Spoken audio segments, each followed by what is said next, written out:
Well, we've got a very interesting hour in front of us, and we'll be learning about the John Wayne Cancer Institute and St. John's Health Center's work in cancer treatment and research, and our vision for the future.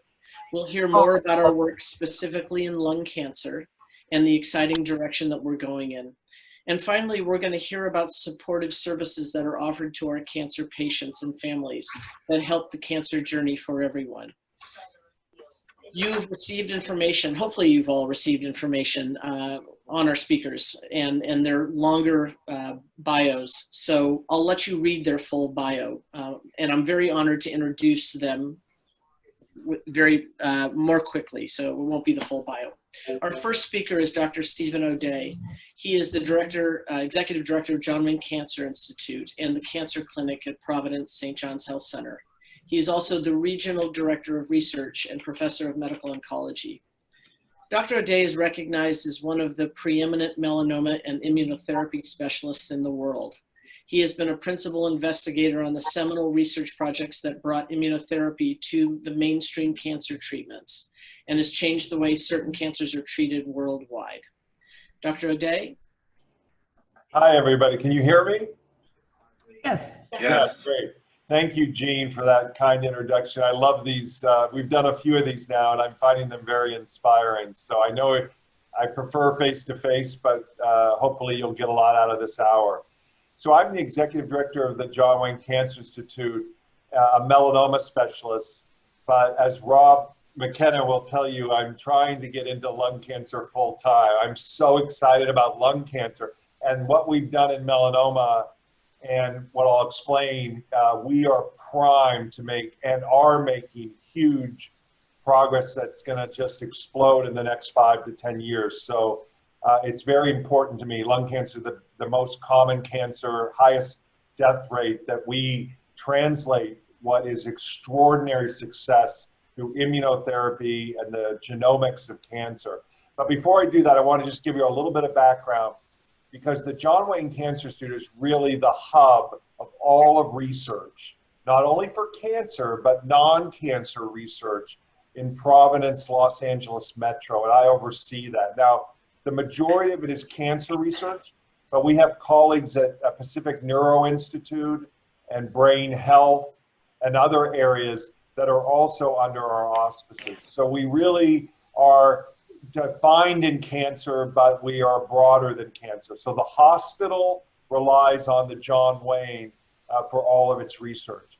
The history of the John Wayne is that we left UCLA as a surgical, before my time, but in 1991, as a surgical academic faculty, a cancer faculty that established at St. John's. And Dr. Morton brought his grants and his patients, and it's been a very successful 30 plus years. We've recently reinvented ourselves to a modern academic community hybrid cancer center, and I'm extremely proud of this.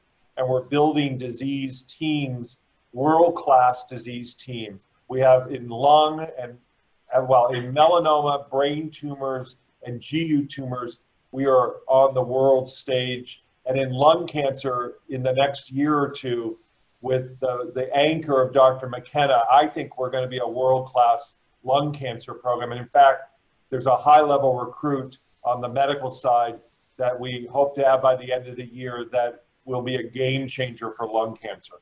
But in addition to building these world-class teams, we also have a fellowship program. We train the best surgeons in general oncology, as well as thoracic, lung surgery, and brain surgery and GU surgery. So we're a huge teaching center. And we also have one of the world's largest biorepositories, meaning we have tissues and blood from thousands of patients over the last 40 years. And we continue to collect samples on patients in our clinics that have been a huge resource for scientific collaboration around the world. And I want to give you one example. With the COVID crisis, we have literally pivoted our cancer program to produce one of the top research programs in COVID in the world by leveraging pharma trials. We've been involved. We have actually 8 COVID trials open right now. We're collecting blood and we have databases set up, and we're already collaborating with the National Cancer Institute around a number of programs. So we are small but mighty, we are lean and efficient, and we are world class. And that doesn't happen. Believe me, I've been in big academic centers. I trained at Hopkins and Dana-Farber. I think one of our people on the line has a connection with Dana-Farber, one of the most amazing cancer centers. I trained in lymphoma and leukemia and bone marrow transplant back a few years back, but I have deep collaborations with Hopkins and Dana-Farber and Harvard. And so I've been around, I've seen a lot. What we've got here is something special, and I want to show that to you. And so let's just talk about lung cancer, because then I think Dr. McKenna and I think Shanti are going to talk about programs. You know, this is really a pivotal time in lung cancer.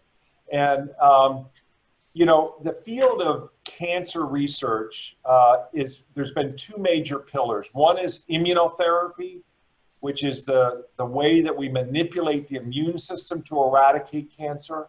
And melanoma was the prototype disease, but now kidney cancer, bladder cancer, and most recently lung cancer. We're now curing probably 1 in 3 of patients with advanced lung cancer, which we never would have said just with these immunotherapies. So immunotherapy has changed and revolutionized cancer. We're using much less chemotherapy and many more immuno. The other major branch of scientific advancement has been what we call genomic therapy, or interrogating the genes, the individual genes of the cancer, finding out how the genes in each type of cancer make that cancer click and allow it to spread and cause terrible destruction of life. And so we can now, what we call, interrogate the genetic profile of individual cancer cells and understand, and now we have what we call therapeutics or drugs that attack specific vulnerabilities in proteins that are unique to the cancer. So that's a long way of saying there's two big, across any big academic center across the world in cancer, there's two pillars. One is genomic interrogation of cancer and therapeutics around that. The other is immunotherapy. And it turns out the John Wayne Cancer Institute way back in the 90s was probably ahead of the game, certainly both in genomics and immunotherapy. And so we're small, but we have developed programs in each of those areas. But going forward, you know, we have an amazing, Dr. McKenna is going to talk about the surgical techniques. I mean, I just want to say, I've worked with a lot of surgeons around the world and in different institutions. It's been such a pleasure to have the high level of surgical management of my patients with minimally invasive techniques, and somebody who really wants to collaborate with us as researchers with tissues and biopsies, and he'll talk more, I'm sure, about that. What we really need and what we're focused on recruiting, and hopefully very soon, a world-class medical oncologist that focuses just in lung cancer that I will pair up with. And we'll bring the state-of-the-art clinical trials, both in the genomics and the immunotherapy with lung cancer. We'll create a tissue database, a biorepository, clinical database, all the things I've talked about that will make us world-class in lung cancer. The reason I think this is critical is melanoma is the prototype immune disease, right? I talked about that. For whatever reason, when you get ultraviolet damage to your skin cells and you get melanoma, those cells are so visible to the immune system as a foreign invader that when we stimulate the immune system, it's been very effective against melanoma. But that has translated beyond melanoma to all cancers. And some cancers are more visible than others.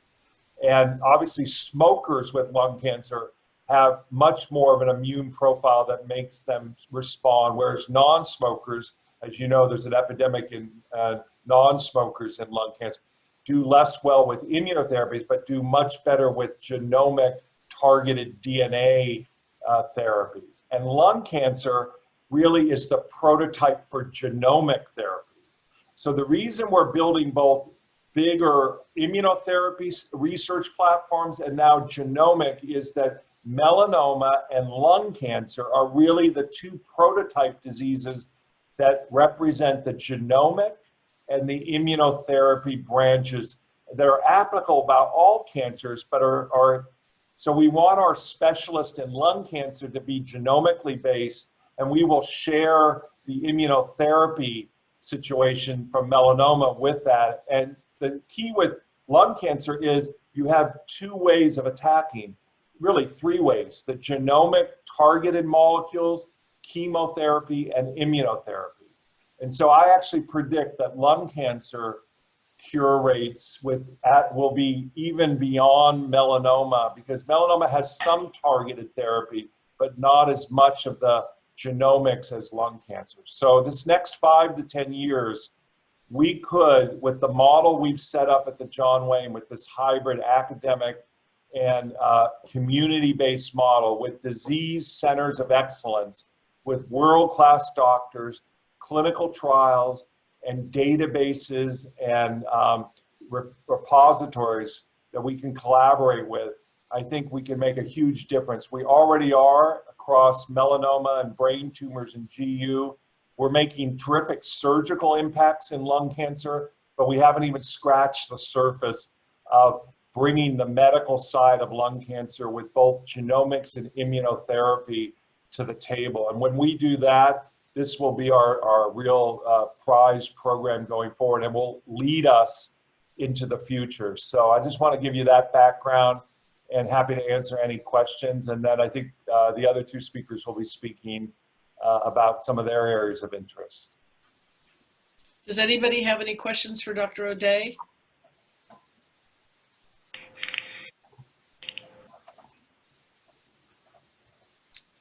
If you do, unmute. Yeah, got it, Jane. Great. Are all of the St. John's cancer procedures stored in the John Wayne? So that's a great question. So right now, all of the pathology specimens are obviously kept at the hospital. And we are developing, just like the other diseases, what we call universal protocols, where patients will allow us to collect their data anonymously in terms of how they do clinically, whether their tumors respond, et cetera, and then have the option of giving us their tissues and blood at different time points during the disease. That's not as well developed in lung cancer. There is some of that, absolutely. Dr. McKenna is collecting blood on patients, and we're doing that. But we want to take that to the next level and really have a comprehensive, what we call biospecimen lung program. And the other thing in lung that's really probably leading the way is over time checking the blood for genetic markers, and it appears that we can see the DNA in the bloodstream, and patients who are responding to treatments, we may be able to pick that up much quicker in the blood than with CAT scans or other scans that are much cruder. So the person we're recruiting, I had a long discussion over the weekend building what we call a liquid biopsy platform, which is what most of the major lung programs are developing.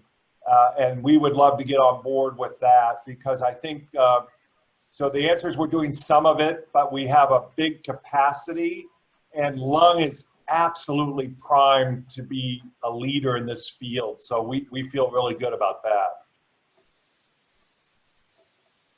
Thank you, Stephen. That's a great question. Any other questions for Dr. O'Day?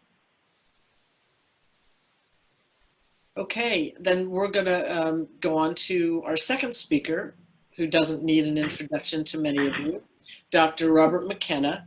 And Dr. McKenna is the Director of Minimally Invasive Chest Surgery and Thoracic Surgical Oncology, and he's an internationally renowned thoracic surgeon. Dr. McKenna's book, The Atlas of Minimally Invasive Thoracic Surgery, is a guidebook for all thoracic surgeons on VATS, or video-assisted thoracic surgery.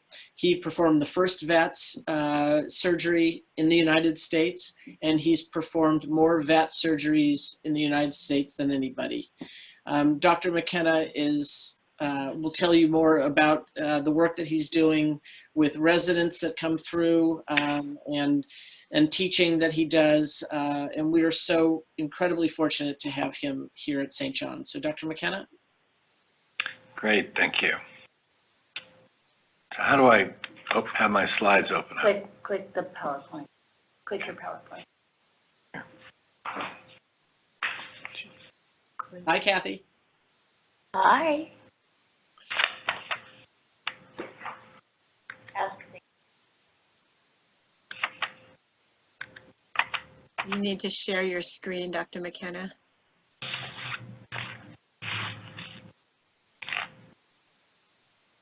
Is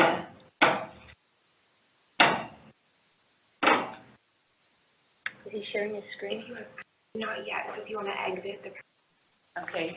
Show me what, How do you show do me it? what to do. Okay.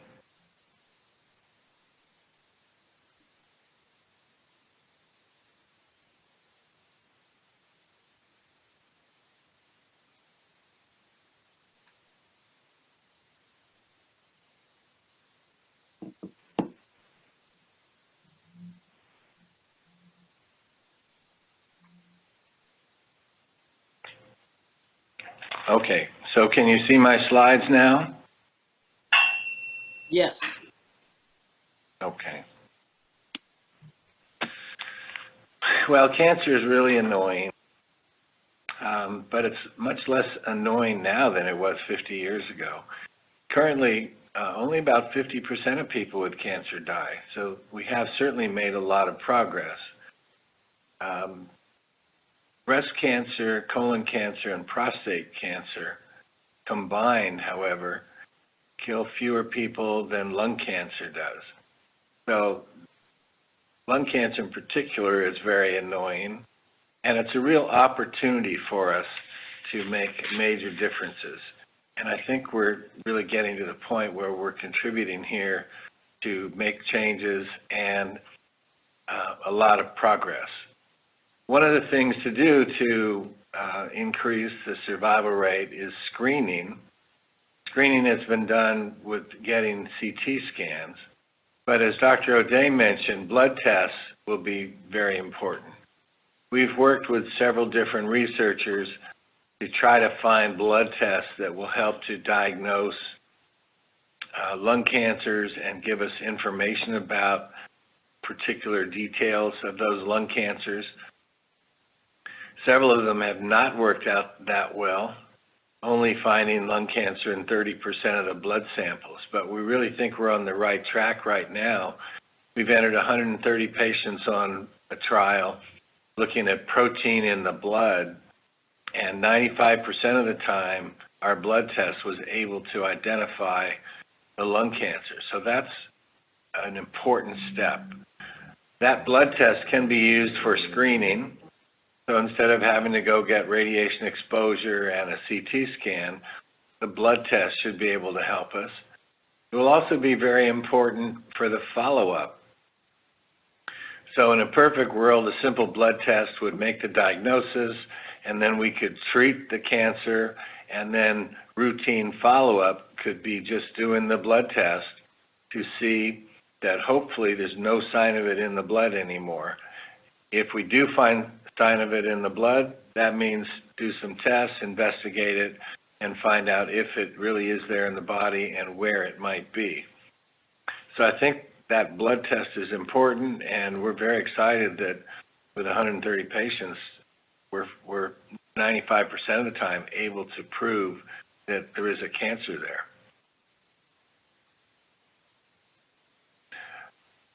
What do you do when you find that there's a mass in the lung with a CT scan? Well, we need to get a diagnosis of it. Currently, the main way to diagnose it would be either to cut it out or to get a bronchoscopy or a needle biopsy that shows it. You can see this little spot in the top of the left upper lobe, and that's a cancer. All the rest of these markers are normal blood vessels in the arm or in the rest of the lung.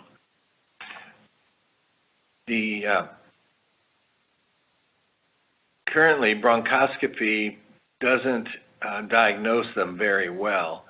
We need to do something better about that, and there's a new piece of equipment that's a combined bronchoscope and computer. So the computer really works just like a GPS system. It tells you to move forward, now make a right turn, now a left turn, go forward a little bit. So that has been tried with several different companies so far, but only about 60% of the time are they able to get an answer. This is a new computered system that about 95% of the time is able to make the diagnosis. So we really need to get one of these really to be right there on the cutting edge to be able to get the diagnosis.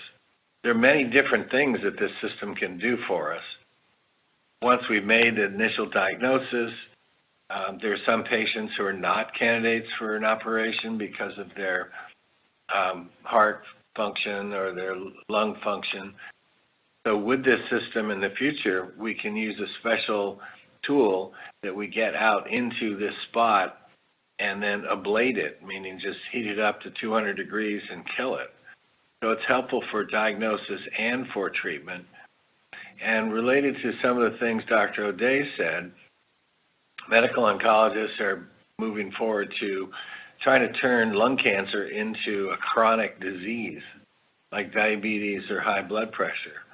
In order to do so, we can treat tumors with one medicine, immunotherapy, gene therapy, chemotherapy, but cancers are annoying. They're smart. They see what we're throwing at them, and they change so that they're no longer sensitive to the treatment that we're using on those cancers. So what we can use this machine for is periodically getting follow-up biopsies to show how the cancers have changed, to see the current markers and the current genes in the tumors so that we can adjust our treatment to effectively go ahead and treat them again. I think this is going to be very important for us moving forward, making the diagnosis and all the way through the treatment for it.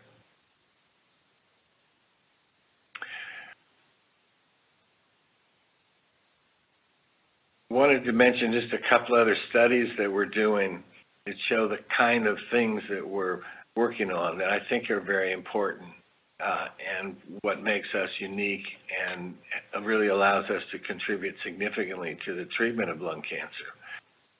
We worked with a friend up at UC San Francisco a couple of years ago. We got samples of many, many tumors, and he was able to find 64 different genes in the tumors. The information from them predicted what the recurrence rate was for cancer. So that was very important. And moving forward, it's going to be even more important because we're currently just beginning a randomized trial where we use this information from the tumor. It will tell us what the chances of a cancer recurring might be and try to point us in the direction of which patients need chemotherapy or immunotherapy or gene therapy after their resection.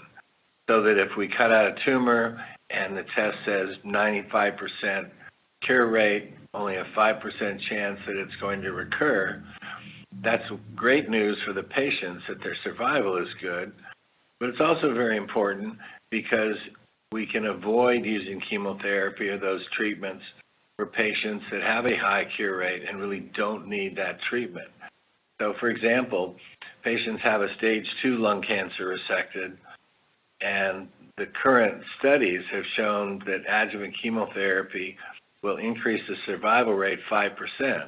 Well, that's nice, but that means 95% of the time the patients will get treatment where they've already been cured and they don't need anything to try to increase that cure rate, or they're going to get the treatment and it's not going to be effective anyway. So we can really focus in on just the ones that have the high recurrence rate and give them the treatment to improve their survival rate. we're just beginning the randomized trial so that when we get this information, if the test says this patient has a very high cure rate, we can say fantastic, and they just get routine checkups with CAT scans. But if they have a high predicted recurrence rate, we need to really do a randomized prospective study to see randomized patients between getting chemotherapy and not getting chemotherapy if they're at high risk, and see if the test does what we really want it to. So to be on the cutting edge and help patients and help our knowledge in healthcare and lung cancer treatment, I think, is very important. Another study that we're just finishing right now is very important. I noticed over the years that it seemed that there were many women who got radiation therapy treatment for breast cancer, and in the area where they got their radiation treatment, they developed a lung cancer. And it's up to 52 women where I've seen that happen. That's horrible. And when you talk to medical oncologists and radiation therapists, they say, well, yeah, sure, it happens, but it doesn't happen very often. Here's one surgeon, 52 patients where it happened. So the purpose of this paper is to get the word out. We need to understand this better. We need to understand who should be screened for it and find it early and find it fixable. So I think things like this are important contributions to the treatment of lung cancer. We're very happy to be able to do that. Other things in the future, Dr. O'Day mentioned we're adding a new thoracic medical oncologist. He's been involved with some studies that do some fascinating things. So these days, we check for receptors in tumors, and if patient has a certain receptor, that tells us that we could use a certain medicine to treat that. But those annoying cancers are smart. They recognize that's how we're treating them, and they change the DNA in their tumors. But he's done some studies and been involved with giving chemotherapy to reverse that resistance. So when the patients do develop it, he can treat them, and they can go back to being receptive to that treatment again. So we're excited with some of the new developments in lung cancer treatment that he's going to be bringing to our program. So that's just a few highlights of some of the things that we're doing. Are there any questions that anybody has at this point?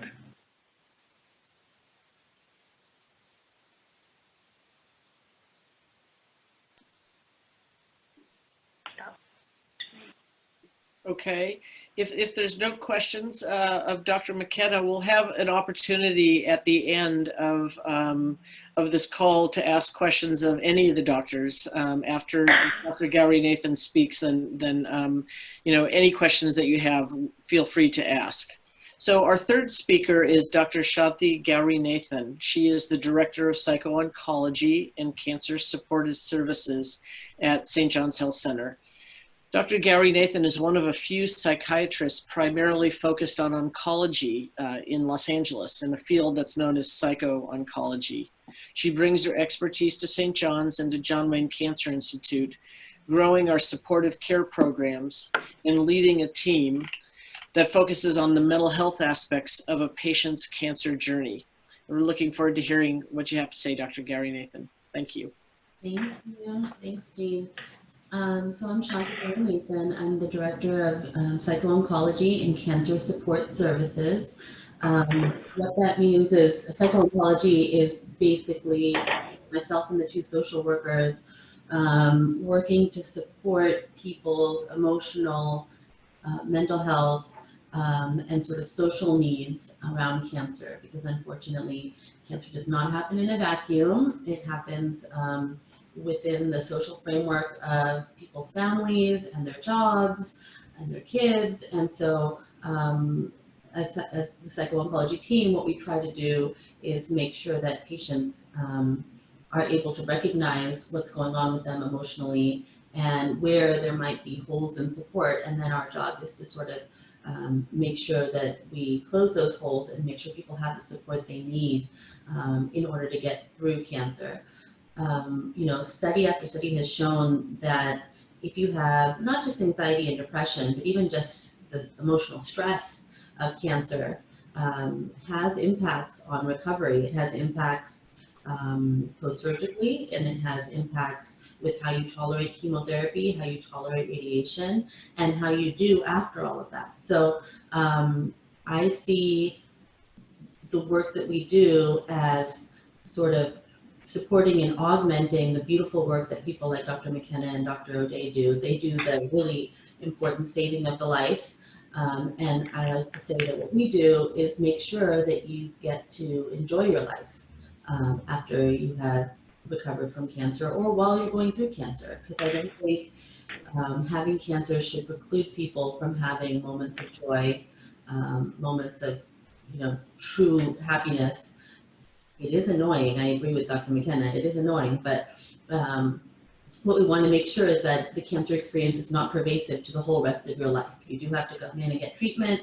We do have to suffer from the side effects a little bit of those treatments, but we would like there to remain a sense of my life is not taken over by this. And it's very easy for cancer to take over. So that's what myself and the social workers do. We are the psycho-oncology component of the team. And then Cancer Support Services is also made up of nutrition, rehab, chaplaincy. We're very closely tied to the people who work in radiation oncology because those patients have particular needs.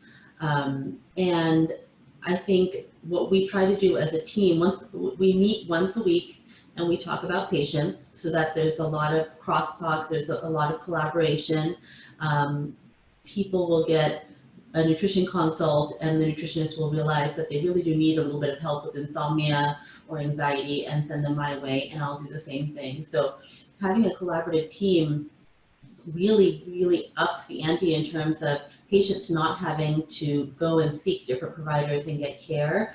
We do that for them. We're sort of the liaison between the oncology teams, the primary care doctor, the cardiologist, and each other. So we make sure that if we see a need, we get that patient hooked up with that need. One of the other teams we work closely with is palliative care and pain management.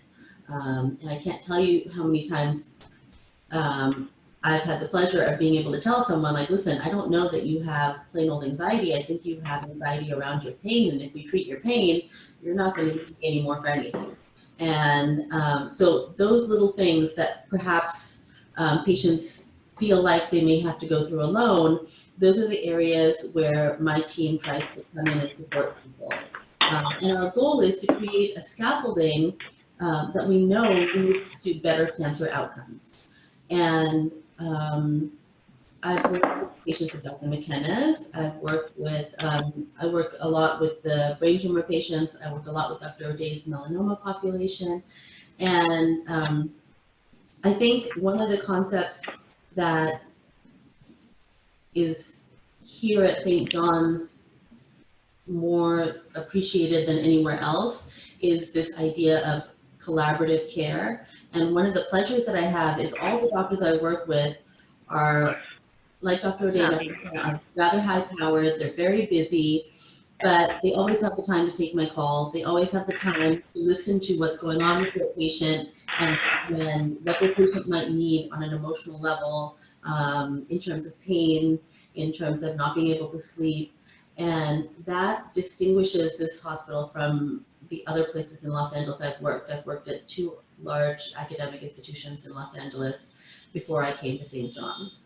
And I think that is crucial for truly good care, is that conversation between the surgeon, the oncologist, and our providers who are catching patients' sort of smaller symptoms, things that they might not think to speak to the oncologist about, or might not want to bother the surgeon with, but that are very, very important for quality of life.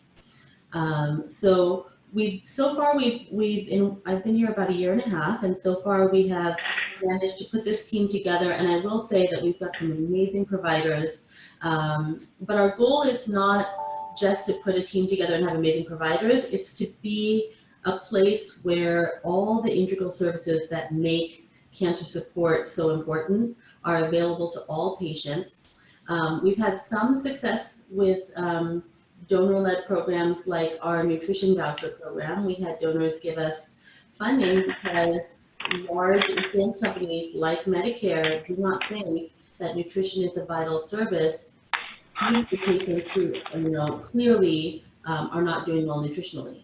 So we actually Jean was able to get us grants so that we can get nutrition consults and nutrition follow-up for patients for free. And that has been amazing. I mean, we have had so much utilization of those services. And, to me, you cannot fight cancer properly if you don't nourish yourself while you're trying to heal, while you're trying to recover, and learn how to nourish yourself going forward and maybe change some things so that cancer has a much harder time coming back or doesn't come back at all. So these are the kinds of things, these little things that are a part of our everyday life are the kinds of things that when they, sort of are put together as a whole, add up to a stronger patient and add up to better recovery, better outcomes. So for me, I think that this hospital already prioritizes these services, already understands and knows that this is something that our patients need. It's really just about having enough funding to be able to provide these services to every patient who needs them. And that's where I think we are sort of starting to grow, but there's a lot more room. And, psychiatrically, I think people don't really like going to see a psychiatrist when they have cancer. I mean, it's the last thing you want to do. And a lot of my patients say to me, like, why do I have to do this on top of having cancer and going to see the oncologist? But there is a lot of impact from having cancer and from getting treatment. There is things that change in the brain when you are exposed to treatment. I love Dr. McKenna. I love your research grant about breast cancer patients and subsequent lung cancer, because again, that's a recognition that the treatments that we use for cancer do have consequences, and being able to look at those consequences and then maybe either mitigate them or prevent them in the future, that's the spirit of what we're supposed to be doing here. So I'm very excited. I mean, that's just one example of how here people are forward thinking and they're looking at what the patient's experience is and then using that to backtrack and do studies and figure out how we could do that better. So for me, it's very exciting. All the large institutions are very, very rigorous in terms of their cancer support services. And based on the support that we've gotten and the way people are thinking, I think our institution is going to be one of those places very soon. We are growing, and it's going to be sort of cutting edge cancer support services that help to support patients and lead to much better outcomes. So yeah, that's all I have to say. Does anyone have any questions for Dr. Gowrinathan?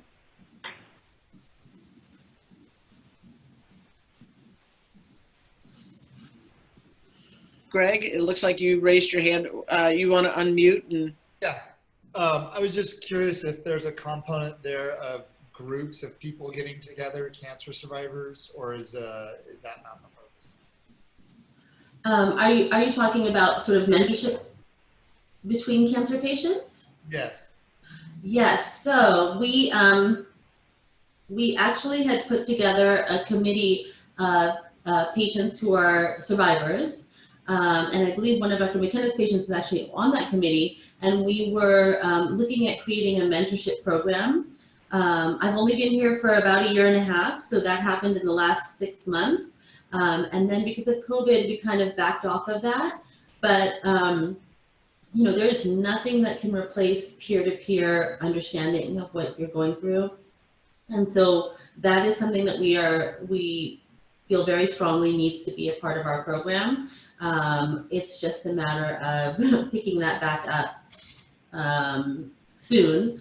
And in terms of groups, we do have groups. We also do collaborate with Cancer Support Community, which is down the street on Bundy. They're a great resource. And we had programs that were running in-house. We're going to resume those as soon as we feel it's safe. Our social workers had created a cognitive behavioral therapy for insomnia because we know that insomnia is rampant across the board in cancer patients. And we have studies that have shown that CBT is one of the most effective treatments for insomnia. It's actually equally effective with something like Lunesta. In the study, it was tested against Lunesta. So, so I think that we are actively trying to build programs that address these sort of disparate symptoms that lead to less quality of life in cancer patients. You know, symptoms that are very common in the narrative when you talk to cancer patients. But it would be lovely to have mentorship or groups that sort of talk about the specific narrative for different kinds of cancer, because they are different and the experience is different. So that is one of our goals. We would love to have that. We don't have it right now. But thank you. There was a question asked in the chat, and I'll ask, start with Dr. McKenna, but then Dr. O'Day, you probably will want to weigh in as well. The question was, can you please tell us what you have learned about the COVID virus over the past few months? So Dr. McKenna and then Dr. O'Day. Dr. O'Day is actually more involved with that than I am. Okay, so I'll jump in. Yeah, I mean, we've learned an amazing amount in 12 weeks. Remember, this virus literally was not seen in the US before January. It is truly extraordinary, the science and the clinical expertise. The way we treat it today versus 3 months ago is entirely different. And bravo to clinical research. And we already have an FDA-approved antiviral treatment, remdesivir, that is a step forward, which is extraordinary to, in a phase 3 trial, get it approved in less than 3 months. Historic, never been done, not even close. And then just before this, I've been on the news all morning with reporters talking about, you may have heard about the dexamethasone, the steroid story from this morning. Really exciting data that in very advanced cases, meaning patients on respirators, the use of steroids actually reduced the mortality rate by about 35%, which is a huge early signal for very late stages. What I can say about the virus is I think we've learned these coronaviruses are variants of the common cold, but obviously there's 3 coronaviruses that have really been very troubling to the human population. One was, of course, you may have heard of SARS and MERS. These were 2 variant coronaviruses that devastated outbreaks in areas, but never got to endemic proportions, mainly because they were not as contagious. They were deadlier, but less contagious. So here we have a coronavirus that is very contagious and intermediate deadly, by meaning that it's 10 times more deadly than influenza, but probably 10 times less deadly than SARS and MERS. So you have a really bad combination of contagion and death mortality rate of 1 to 3%. And that's why you've seen this devastation throughout the world. What we do know also is that for about 80% of people who experience this virus, if you're very sick, you can stay out of the hospital and you can recover over 2 to 4 weeks. It's like having influenza on steroids. It's not easy. That's the 80% who get sick. There's a much larger population probably who doesn't even know they have it. And despite what we're hearing, asymptomatic spread, either before the first symptom or it never develops symptoms, is unfortunately a real common way of transmission of this virus, which is challenging.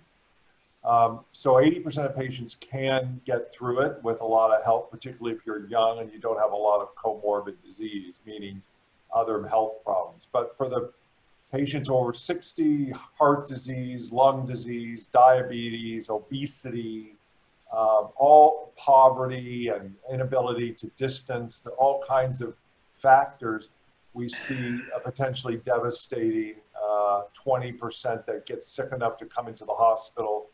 And we're now understanding better that 20%, it's the ability of the virus to actually inhibit T cells are normally what actually allow you to clear a virus, but in about 20% in these higher risk patients, your T cells lose the battle, and then the virus sort of preempts the immune system and like pivots to a what we call a macrophage dominant immune response, which is there's T cells and then there's macrophages.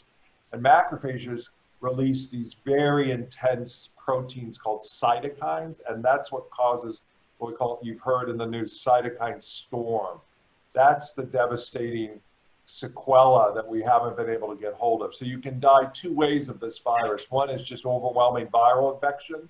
The other, and your T cells lose the battle. And the other is that T cells never really clear the infection and you get this cytokine storm. But now the steroids that from today probably affect this cytokine storm, and the antiviral from Gilead is really about controlling the virus. So the long answer to a short question is that we're understanding the virus better. We know how it's spread. We know what we need to do.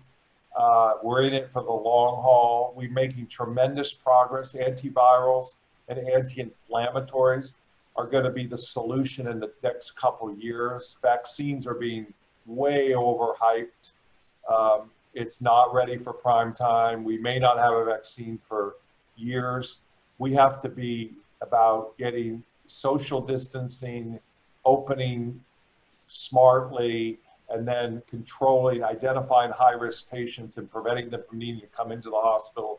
And the ones that come into the hospital, we need to prevent from dying. And I think we're making significant progress. Dr. O'Day, could you also just speak real quickly to why St. John's, aside from getting the trials as quickly as we did, which was incredible, but what else we have that's kind of made a difference in for these COVID patients, with some of our equipment and people and. Yeah, I mean, I think what the extraordinary thing that I've learned actually more, I've been around St. John's for 25 years. I clearly know the sort of the quality of the medical staff.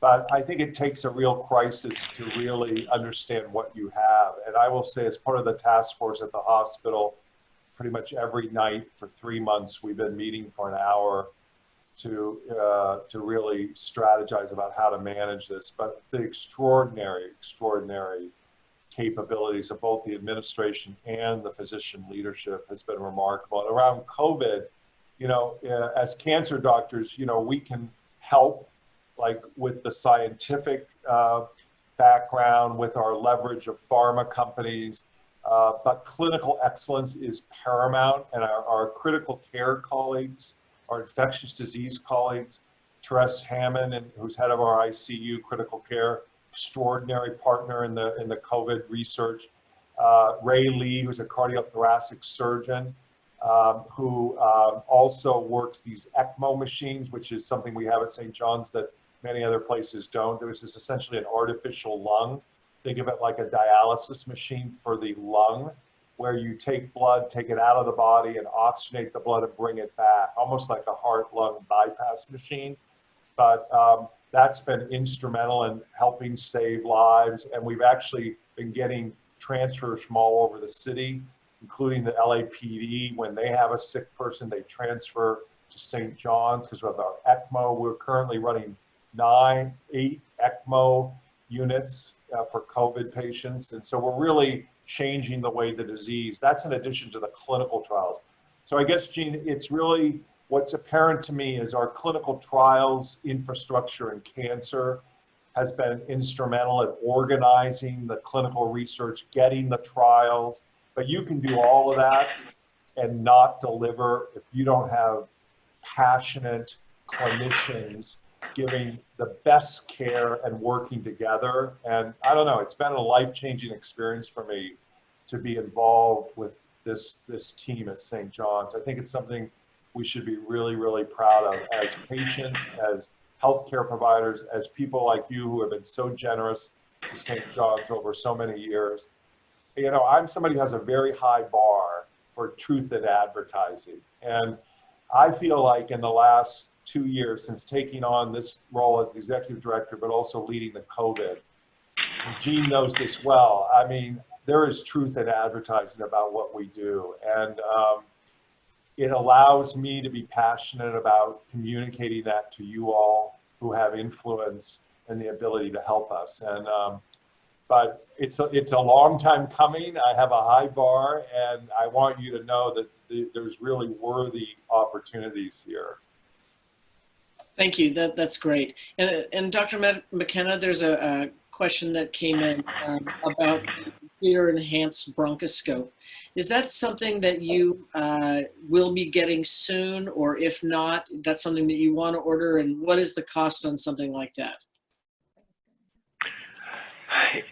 The computerized bronchoscope we don't have currently. It is something that we need to get. I don't know what the cost is. It's around $500, I think. Okay.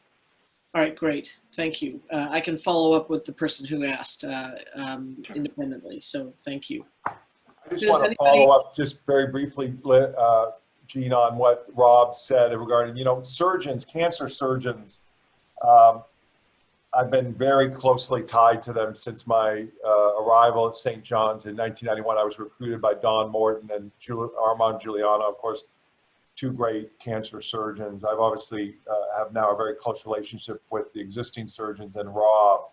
But, as we've made terrific advances in immunotherapy and chemo and targeted therapy, what we call systemic therapy under the auspices of medical oncologists, sometimes around the country you hear, well, surgeons are having less and less a role. I couldn't disagree more, and it's the close relation between surgeons and medical oncologists with John Wayne that's always been here that really reiterates to me for a couple of reasons. One, it's very clear that less invasive surgeries can achieve the same thing, and that's a huge sort of paradigm shift that started in melanoma and then breast cancer and then all this minimally invasive surgery that Dr. McKenna has led really the world in. So that's always better. Do what you need to do to control the primary cancer, get it out with as little hospital stay and symptoms. Give us all the information genomically and immunologically we need to make treatment decisions. But he mentioned it quickly, but I want to re-emphasize. We all reinvent ourselves as we move through life. And I think I've had to reinvent myself every few years, but there is a tremendous new opportunity that surgeons may not recognize, but I know Rob does. Like as we start creating more chronic diseases, as he mentioned, because we're more successful with our therapies, tumors don't necessarily all go away, but they don't kill the patient, and they change with the pressures that we put them under. And so resampling the tissues and the blood, but the tissues too, particularly around the lung and other areas, other organs, are vital to treatment decision-making, 6 months into the disease. And surgeons, particularly surgeons that are mindful and wanting to participate in research, being able to go back in with these GPS devices, because a lot of centers just say, oh, I wouldn't put the patient through that.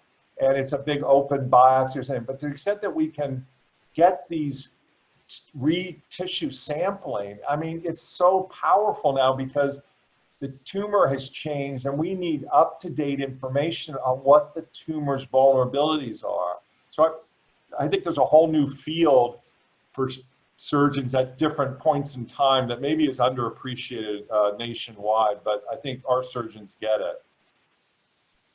Thank you. And then there was one other question that I see.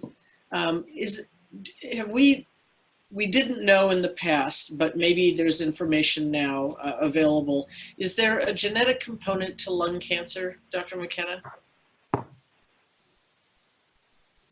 There has to be, but we don't have all the answers to that yet. 80% of lung cancer is caused by smoking. A tiny percent is secondhand smoke, and the other 20% happens.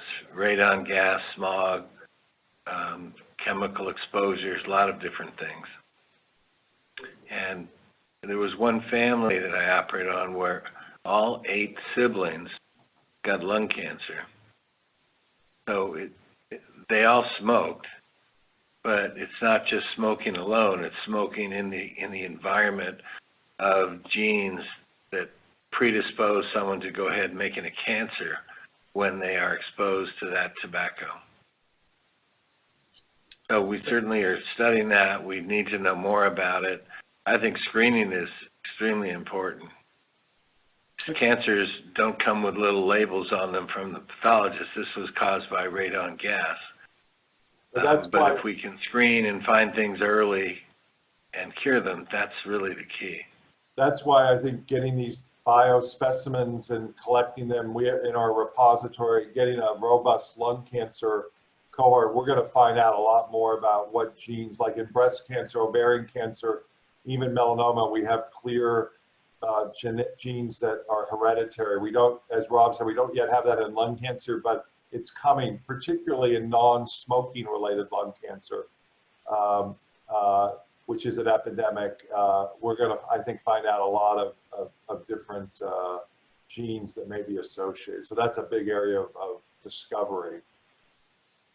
Thank you very much. And I'd like to thank all of the presenters, Dr. O'Day, Dr. McKenna, and Dr. Gowrinathan for your time today, and everybody for joining us. This has been really interesting. I mean, I hear from you often, the doctors, and I learn something every single time. It's incredible, you know. So I hope you had an opportunity to, you know, to learn more about lung cancer and the John Wayne Cancer Institute. We're going to be doing these calls on a monthly basis. Next month, Santosh Kesari is going to be speaking about brain cancer and what our work in that area. And we've got GU cancers coming up, melanoma and skin cancers. We've got Dr. Ora Gordon, who will be talking about genetics and how that influences our work. So if you're interested in hearing more, you've got our email. We'll follow up with you anyway, so you can always be in touch with us, and we'll get you on, you know, on the list for the call. So thank you very much, everybody, for coming today. We really appreciate you spending your time with us.